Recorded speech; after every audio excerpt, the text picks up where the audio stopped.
Shalom, shalom, frères et sœurs en Christ, et bienvenue à la Rhapsodie du lundi 15 mai 2023. Rhapsodie écrite par le pasteur Christ Oyaki Lomé, et la lecture vous est offerte par les vérités de l'Évangile. Le thème d'aujourd'hui est « Ne soyez pas un prisonnier de votre passé ». Alléluia. Le verset est pris de 2 Corinthiens 5, verset 17, qui nous dit « Si quelqu'un est en Christ, il est une nouvelle créature. Les choses anciennes sont passées. Voici, toutes choses sont devenues nouvelles. » Alléluia. Le pasteur Christ dit, il y a ceux qui sont hantés par la culpabilité et les souvenirs du passé. Ils se battent tellement pour surmonter les souvenirs douloureux. Et ils sont liés à leur passé, probablement à cause des choses terribles qu'ils ont faites ou parce que quelqu'un leur a fait du mal. Et depuis, ils vivent avec la douleur. Quelque chose ne va pas. Vous devez comprendre ce que signifie être né de nouveau. Être une nouvelle création. Vous êtes une toute nouvelle personne. Vous n'êtes pas la même personne qui a vécu ces expériences horribles. Cette personne est morte en Christ. Le nouveau vous est absolu de toute culpabilité, exempt d'erreur et d'imperfection. Alléluia. Romains 5, verset 18 nous dit, « Ainsi, donc, comme par une seule offense la condamnation a atteint tous les hommes, de même, par un seul acte de justice, la justification qui donne la vie s'étend à tous les hommes. » Alléluia. Jésus n'a pas seulement été livré à cause de nos péchés. Il a également été ressuscité pour notre justification. On peut le lire dans Romains 4, verset 25. Qu'est-ce que cela signifie? Cela signifie que vous avez été déclaré non coupable. Aucune accusation ne peut être contre vous. La raison est simple. Vous êtes une nouvelle création. Une toute nouvelle personne sans passé. Donc, même si vous avez fait quelque chose de mal dans le passé, qui vous fait encore sentir coupable, c'est totalement basé sur la mémoire et les émotions. Dans le christianisme, nous ne marchons pas selon nos sentiments. Nous marchons par la foi. Nous vivons de l'affirmation de la parole de Dieu. Ne vous souvenez pas d'une expérience amère que vous auriez pu avoir il y a de nombreuses années et commencer à pleurer que Dieu vous pardonne. Refusez d'être retenu captif par la culpabilité ou les souvenirs du passé. Romains 4, verset 25 nous dit que Jésus a été ressuscité d'entre les morts pour notre acquittement, ayant soldé notre compte et nous ayant absolus de toute culpabilité devant Dieu. Quand vous venez à Jésus, il vous libère de toutes sortes de servitudes. Si donc le Fils vous a franchi, vous serez réellement libre. On peut le lire dans Jean 8, verset 36. Alléluia. Fin de la Rhapsodie. Alors, aujourd'hui, le pasteur nous parle d'un fait divers. Bon, pas fait divers, mais il nous parle de quelque chose que beaucoup d'entre nous a. Parce que les chrétiens se disent que lorsqu'on devient chrétien, on doit encore chasser les démons, on doit encore faire des choses horribles, des choses qui n'ont pas de sens d'être. Le verset doit nous dire quoi? Si quelqu'un est en Christ, il est une nouvelle créature. Les choses anciennes sont passées et voici, toutes choses sont devenues nouvelles. Il veut dire quoi par là? Il veut dire que on n'a pas de passé. On est né réellement le jour où on a donné notre vie à Christ. La personne qui était là avant, elle est morte, elle est enterrée. Elle n'a pas, c'est-à-dire que elle n'a pas de péché, elle est nouvelle. Dieu nous a fait parfait pour lui. Mais on a nos souvenirs qui sont encore là. On a nos forteresses qui sont encore là. Et c'est pour cela que la parole de Dieu nous demande de nous renouveler dans la parole.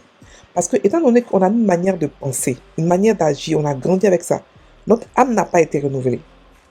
Notre corps n'a pas été renouvelé. Donc, c'est à nous qu'incombe la tâche de renouveler et notre âme et notre corps par la parole de Dieu, par nos paroles, par le Saint-Esprit.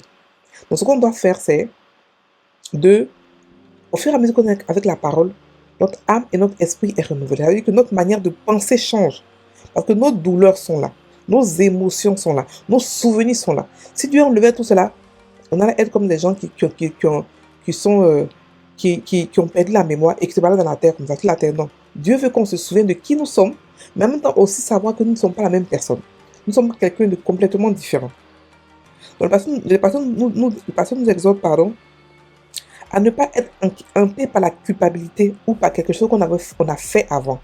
La Bible nous dit aussi que Dieu ramène les années passées. Oui, ce qu'on a perdu, ce qu'on croit qu'on a perdu, Dieu ramène cela. Dieu ramène la jeunesse des gens. Dieu ramène beaucoup de les richesses, tout ça, il peut tout ramener. Donc, il ne veut pas qu'on regarde par derrière.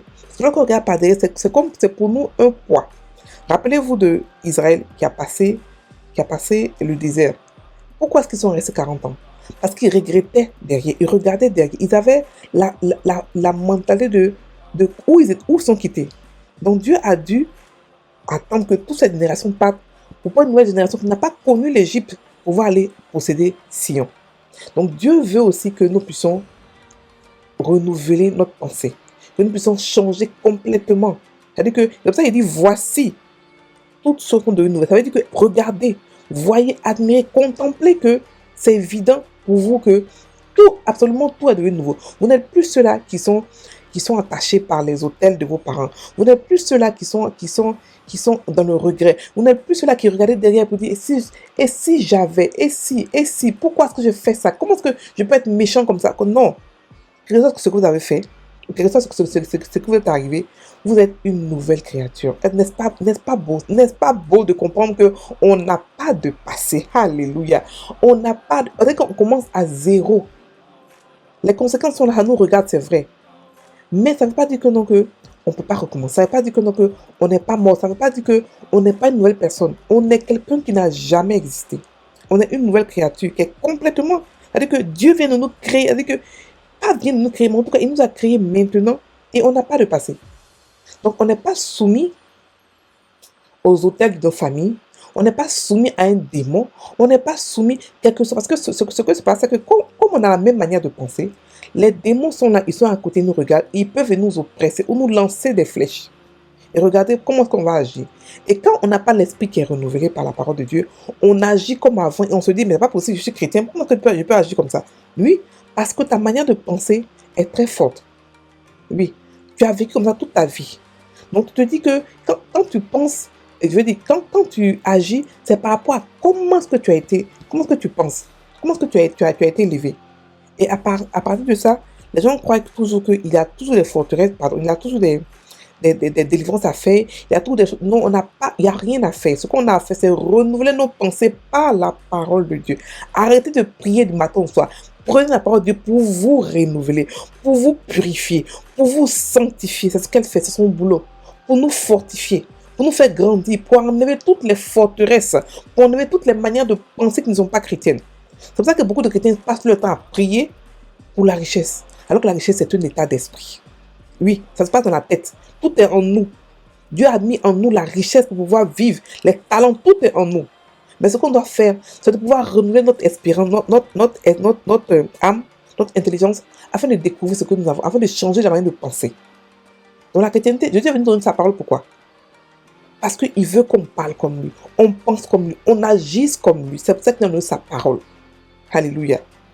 Le pasteur nous exhorte ici à savoir que nous ne sommes pas ceux-là qui avons tout le temps besoin d'être dans le regret ou dans les pleurs ou dans le passé. Non, on ne regarde pas au passé, on regarde toujours au présent.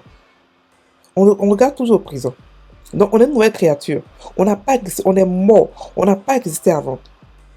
Donc, notre nouvelle personne, elle est sans culpabilité. Elle n'a pas d'erreur. Elle ne fait pas d'erreur. Elle est parfaite devant Dieu.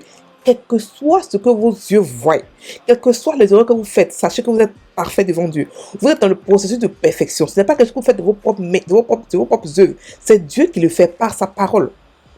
Ne vous forcez pas à devenir parfait devant lui. Vous êtes déjà parfait devant lui. Ne vous forcez pas à faire les choses pour lui plaire. Non, vous le plaisez déjà. Parce que vous êtes devenus ses enfants. Vous êtes devenus chrétiens par la foi.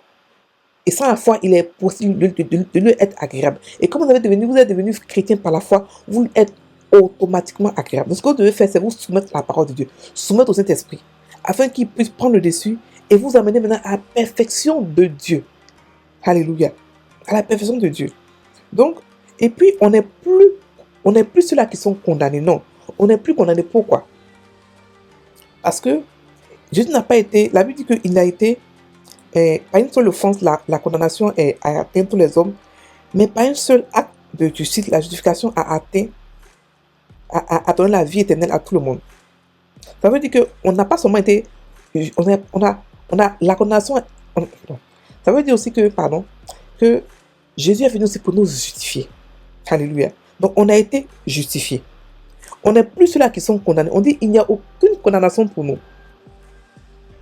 Est-ce que vous comprenez? Il nous a rendu juste. On est juste devant Dieu. On n'a pas à devenir. C'est notre état. C'est comme quand on dit que tu es un homme. Donc, tu n'es pas un poulet, tu es un homme. Donc, notre état, c'est juste devant Dieu. Dieu nous a appelés juste. Il n'y a pas quelque chose qu'on peut faire qui va nous rendre encore plus juste qu'avant. La justification, elle est stable, elle est éternelle, elle ne grandit pas. On est juste, c'est un statut. Maintenant, parce qu'on est juste devant Dieu, on n'est plus condamné pour plusieurs raisons. Parce que d'abord, on est juste. Et de deux, celui qui nous condamnait là, ce diable qui nous condamnait, qui avait accès à Dieu à cause du pouvoir d'Adam, ce pouvoir lui a été repris. Il n'a plus ce pouvoir, donc il ne peut plus aller nous condamner devant Dieu. Donc ce qu'il fait, c'est nous condamner dans nos pensées. Il nous envoie des pensées comme quoi on est encore sous son joug. Quand on fait quelque chose, il nous dit, ah, tu es chrétien, puis tu fais cela. Non, c'est sa pensée, pas votre pensée à vous. Refusez toutes sortes de condamnations. Il n'y a aucune condamnation qui pèse sur nous en tant que chrétiens. Aucune condamnation. Alléluia. Donc, nous devons comprendre que nous sommes légers. Nous sommes déclarés non coupables. Aucune accusation, aucune condamnation. Nous devons vivre une vie légère, une vie belle, une vie sans insouciance. Une vie où Dieu nous montre son amour. Une vie où on n'a pas de passé. On n'a pas de passé. On n'a pas de passé. Donc, on a des émotions, on a des mémoires, mais on n'a pas de passé. On a une mémoire de ce que nous étions avant. Mais ce n'est plus nous. Ce nous-là, il est mort. Il a été enterré. Alléluia. Donc nous ne marchons pas selon nos sentiments, mais nous marchons selon la foi. C'est pour ça qu'on ne se fie pas à notre passé, on ne se fie pas à nos émotions, mais on se fie à la foi qu'on a en Christ. Alléluia. Donc frères et sœurs en Christ, sachez que Dieu peut renouveler toutes choses. On n'a plus à être coupable. Ne vous sentez plus coupable. Parce que qu'est-ce que ça vous donne? Ça vous donne en fait une mentalité de pécheur. Quand vous passez son temps, le péché, je pêche tout le temps, j'ai péché, j'étais pécheur. C'est pour ça que vous n'avez pas la liberté de pouvoir parler à Dieu. Parce que vous avez cette mentalité, cette impression d'être tout le temps dans le péché. Et ça fait que votre lumière ne brille pas. Ça fait que votre relation avec Dieu prend un coup. Ça fait que vous avez souvent honte de venir devant Dieu pour lui parler, alors que ce n'est pas de votre propre force. Écoutez, les Juifs ont essayé de faire de leur propre force, ils n'ont pas pu. Ils ont essayé de pouvoir plaire à Dieu, ils n'ont pas pu. Ce n'est pas nous qui avons le pouvoir. C'est pas nous qui pourrons le faire, pardon. Donc, ce qu'on doit faire, c'est se soumettre à cet esprit et vivre avec ce qu'on nous a donné comme outil. Le Saint-Esprit et sa parole, tout simplement. On n'a rien à faire avec nos propres forces. Ce qu'on a à faire, c'est marcher par la parole. Alléluia. Donc, la Bible dit que si le Fils vous a affranchi, vous serez réellement libre. Et on a été réellement libre. On est libre et on est libre pour toujours, pour toute la vie. Donc, refusez toutes sortes de condamnations sur vous. Alléluia. Maintenant, on fait la prière. Cher Père, je te remercie pour ma nouvelle vie en Christ.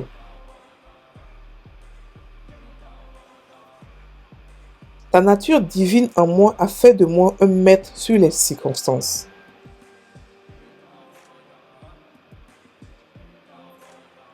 Ayant la domination sur les systèmes de ce monde. Je te sers toujours avec une joie indicible et pleine de gloire.